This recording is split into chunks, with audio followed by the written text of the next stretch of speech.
Henzie's a good time. Henzie inextricably leads to people losing the game. Sometimes it's you, because people rightfully target you when you play a 10 mana Eldrazi for 5 mana, but he is a good time. He plays things with hammers to kill you with hammers. The works cited, I'm assuming these are the things taken straight from either my Henzie list or every Henzie list in the world. God bless you for this Atali. You definitely should have had both Atalis though.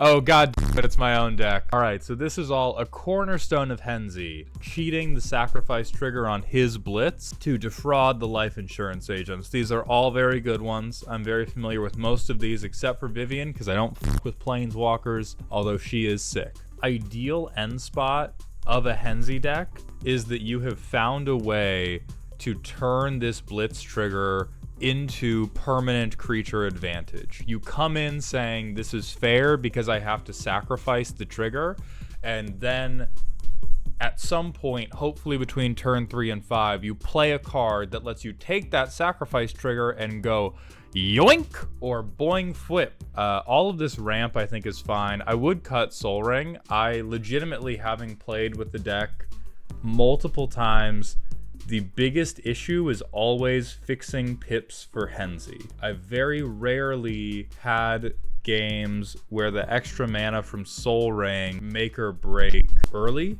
But overall, like, the thing with both of these decks is they are really, really generic. They don't have flavor much deeper than I'm gonna beat you to death with hammers, and that reliability is good in many ways. But from a roast perspective, this is, yeah, Maldhound's Henzie deck as brought to you by the 99 most popular Henzie cards on EDH Rec. So yeah, I would say Greater Harvester on the bubble, Chaldea Guardian, 100% a trap, Deathbringer Regent, 100% a trap, Undying Malice, also a trap, Soul Ring, also a trap. Oops, all suffering. No way to organically cast the commander? Wait, how? Alright, 38 lands. They're all colorless. Surely they have a way. Okay, we have some card draw. Untap all creatures defending player controls. Yeah, this is purgatory. Tron lands, wait. We're missing, we don't have Urza's Mine. This is Magic the Edging. Why? Search for basics that we don't have, and it still taps for f***ing colorless. What the f*** does this deck play like? Y'all ready for this shit? Cabal Coffers, which we can't tap. Desolate Lighthouse into Obelisk of Undoing. We can't cast this because we don't have creatures that make mana. We will begin jangling. We have a 3/2 on turn 3. We're gonna play Grid Monitor on turn 4. We will tap out to draw a card and then play Liar's Pendulum. Oh, this deck is given to the cause of the trauma response. Oh, they have to play with this deck. Ah. Oh, that's even worse. All right, so in that case, what we need to do is we need to gaslight people. And so I would say Homeward Path to make them think that they may eventually be able to take game actions. And I think you also play Bronze Bombshell to that end. And then you just don't give them a way to give away the Bronze Bombshell. It's the hope that kills you. So we need to give people hope that they're going to be able to perform. Absolutely evil. This is like fantasy football punishment, and it's beautiful. Same spirit as Dan, 80 card deck. There are only instant sorceries and lands. The only damage source is Thunderous Wrath. So you try to Wrath your opponent 4 times. Every game action should cost mana, and there should be minimal way to reset the top of the library. Lands are complicated, no permanents, no free spells, no card tucking, minimal shuffling. Oh god, this is frustrating. This is like Go Fish for people that hate themselves. So playtest, here's my 7.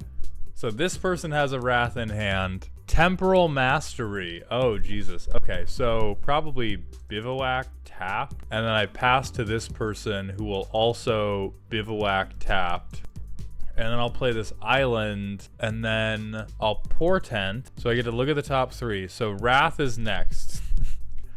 And I get to draw a card at the beginning of the next turn's upkeep. Does this person... No, this person does not have any way to counter this. I will keep this order. I will go to their turn. They will untap. On upkeep, I will get Thunderous Wrath, and I will fucking dome them for 5. I'll be playing this with my girlfriend tomorrow night, and we're just gonna scream at each other the whole time. But I love this. This is absolutely fantastic. All of the cards that are already in here, I think, are truly phenomenal. Spawn point, 32 lands, a little bit low, but your commander's 3. So that's not particularly concerning unless you...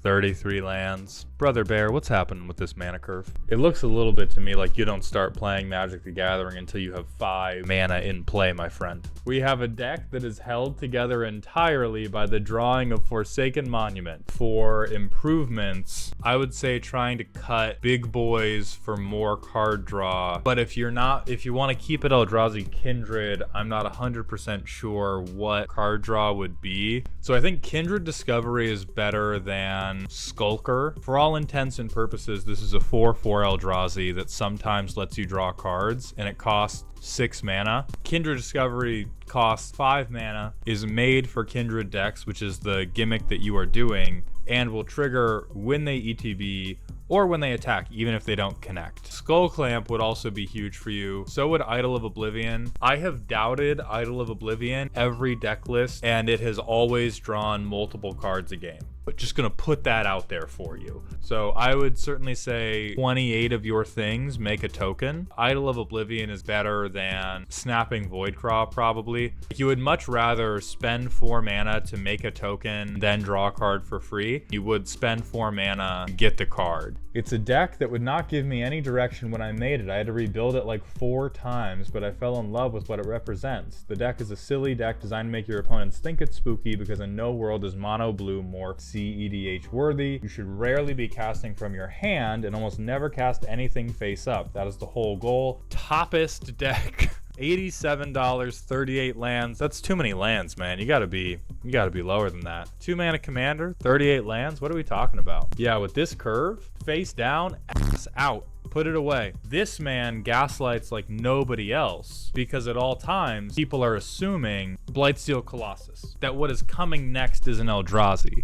Because although the effect can fall flat, it can also go way the f*** off. There is nothing in this deck you could turn over and be met with any response other than, oh.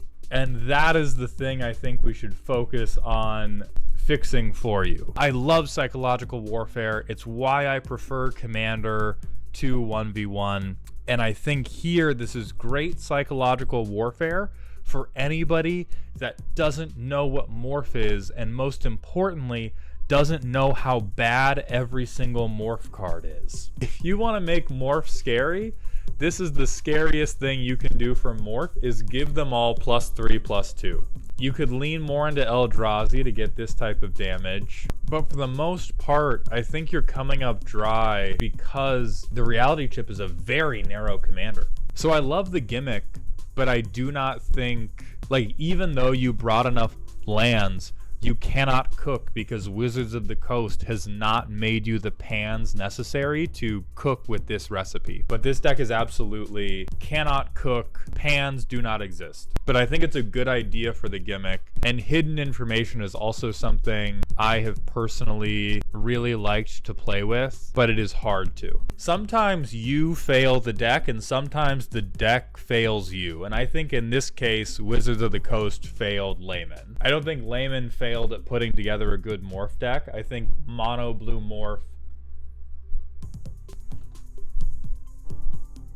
it just can't, and the cards don't exist for it to be anything than like, hey, I paid 2 mana for a 2/2, please let me keep some of my teeth. I hope you've had a good week, and please remember to stay toxic.